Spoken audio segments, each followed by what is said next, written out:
All right, and we're back from the break, and Hector got all excited there. He's getting into his groove, and he's all 8 Mile on me over here. So if you're watching on the video, that is Hector that's bobbing his head, and he's a little upset that he just hit the mic. He was a little upset that the song ended. The actual mic, you're clearly not me. I was just saying, wow, he's bobbing his head and now he's rubbing his eye. That's just wrong. Yeah. All right. You know what? We're going to get off track. Let's get. Right. We got a call in today. Arvin put together a gentleman by the name of Craig. Wow, that just went funky there. Craig Rosebraugh. Hope I'm saying it right. We're going to get on the line. Craig, are you with us? How you doing, man? Thanks for holding. We're pretty excited. You know, we were reading over some of the bio stuff you were putting together, and it's kind of right up our alley. And what was funny is as we were looking at the whole dynamic and what your agent sent over, and I was reading about some of the movie. Am I correct, or is this safe to say that you're getting ready to show this at Sundance?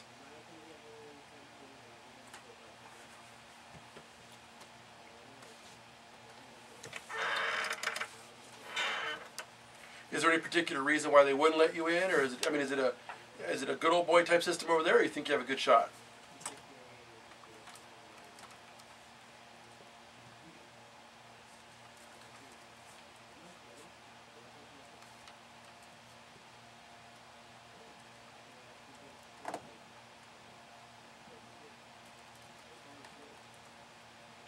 That's awesome. I was going to share that. I don't know if anybody saw the 60 Minutes this past Sunday, but what was funny is they had Matt Trey, the guys who did South Park, talking about how Sundance wouldn't let them in, so they went renegade, went down there and started showing their movie in hotels around Sundance to get people to look at it.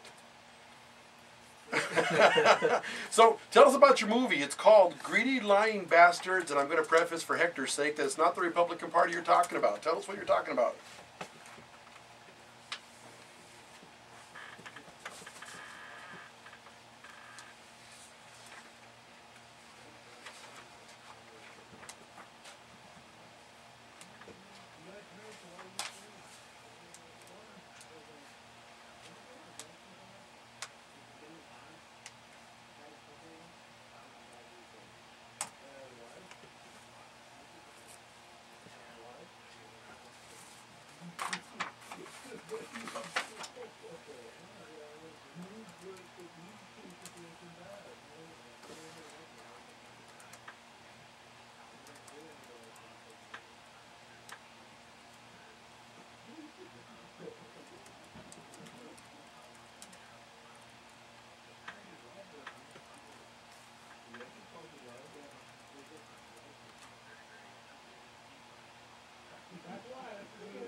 Craig, I had a question for you, because I know my partner Michael asked here in a second, because he just loves the Koch brothers. That nothing gets him hotter under the collar than hearing comments about the Koch brothers.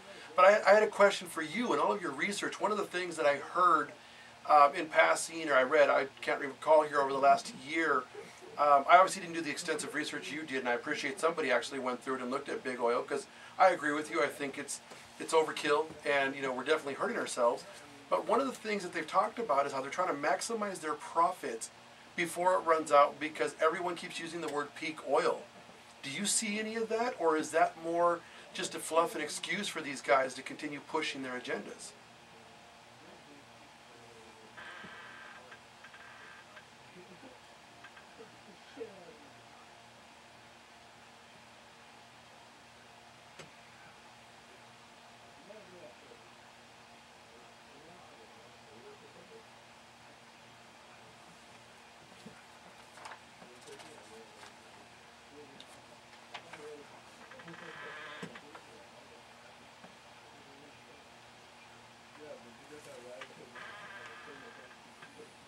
Right. Craig, this is Mike.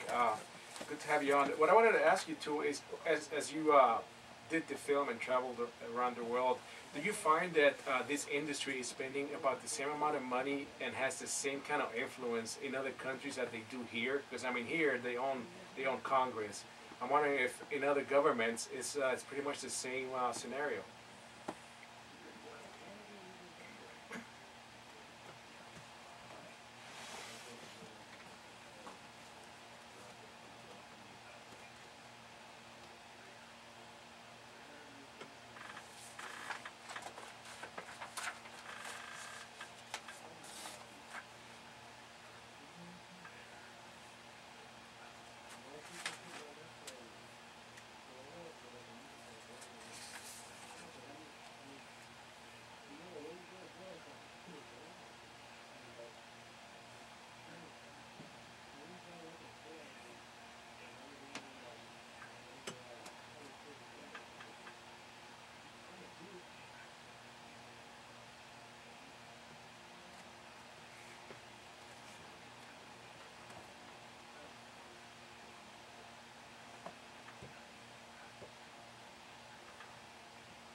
Craig, again, this is Phil again. I mean, you know, a lot of what you're talking about sits hard with us because one of the things we believe in, but people will say that we can sit here and make these statements because we have no money.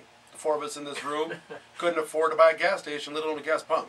So, you know, I know we're talking about billions and trillions of dollars, and one of the things that is here in the write-up that I saw, it's an ongoing debate in my own home. My wife is a big global warming fan, and I'm not saying that I advocate Al Gore. You know, I watched his movie and saw all of that, but you touch on that quite a bit here. I mean, in all of your research, do you feel that it is as, I guess, as devastating as Gore led us to believe, and, you know, these big oil companies are pushing back on us, or is it not as bad, but it is an issue?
Hey Craig, real quick, I don't want to lose the segment without you being able to tell people where can they find more information about the movie, to reach out to you, to go to your site. Where should they go?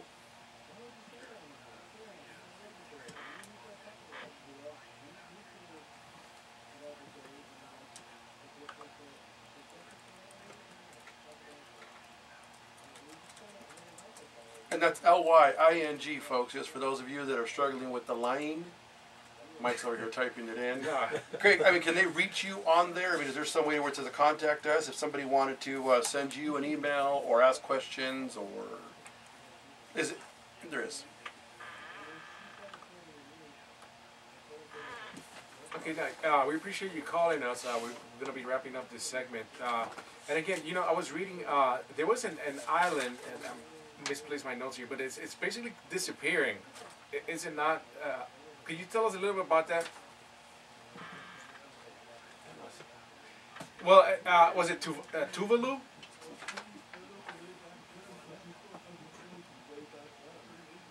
That's the one. Yes, I was reading, and it's amazing. I mean, this island is literally disappearing, and it's going to be. But is that because water levels are raising, or because the? No, I think it's because I spilled my beer. And,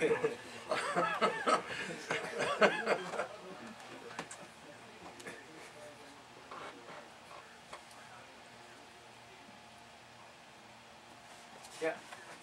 Yeah, I mean, it is amazing. I mean, that and an island can just basically disappear, and all these people. Well, and, okay, again, I didn't realize Tuvalu was so close to New Zealand. I mean, one of the things that we saw in the past few months was the massive rainstorms they had in a drought-stricken country like Australia, where some of their but some of their towns and cities were virtually underwater to such an extent that I don't follow Australian news enough, but they were saying they may have to abandon those cities altogether because the water was not receding. Yeah, I mean, it's all global warming, huh? You know.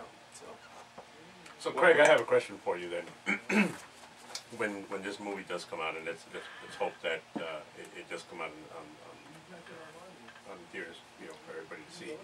What is the outcome that you expect this movie to make? You know, what is it that you want to happen?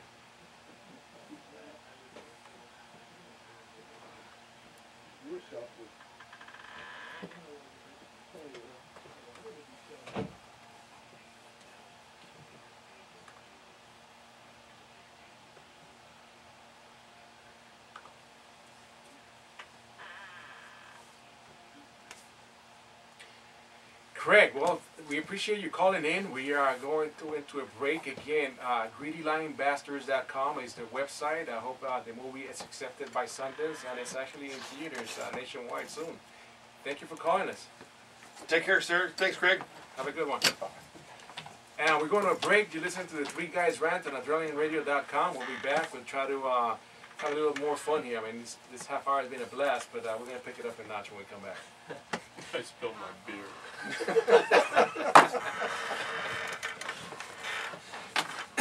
Why are you so nervous, man? I thought you were talking about the island of Puerto Rico for a minute. No, I was reading. Puerto Rico can never go down. No, man. This freaking thing is disappearing. Puerto Rico might not go down, but Puerto Ricans sure do. Well, that's for thousands of years, and they're gonna fucking have to just fucking pack this shit in. Yeah, I saw that. See, but what's funny though is that again, you go back to what some of the climatologists are talking about, and how the Earth rotates its axis, and how we've shifted a couple of degrees. A couple of degrees makes a big difference. So one of the things that some of the scientists are saying, that where they say it's all bullshit, that the Earth is so big, that global warming, yeah, okay, we've expedited certain things, but that the 1 degree change isn't all facilitated by the carbons. It has a lot to do with just the Earth reversing polarities that's coming on.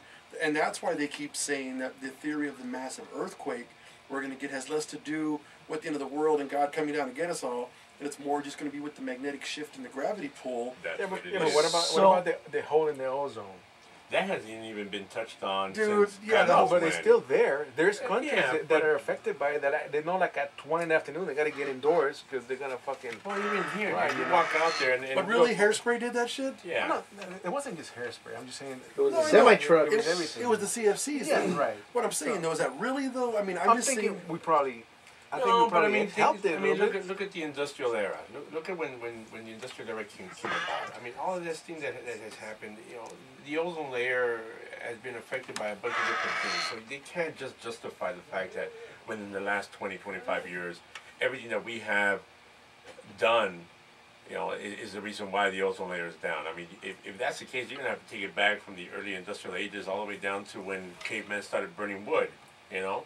But with Phil's theory, I believe that that's the case. Right. 1 degree rotation in the Earth's axis can make huge Oh, yeah, damage. no, So I guess the question is the world ending next year?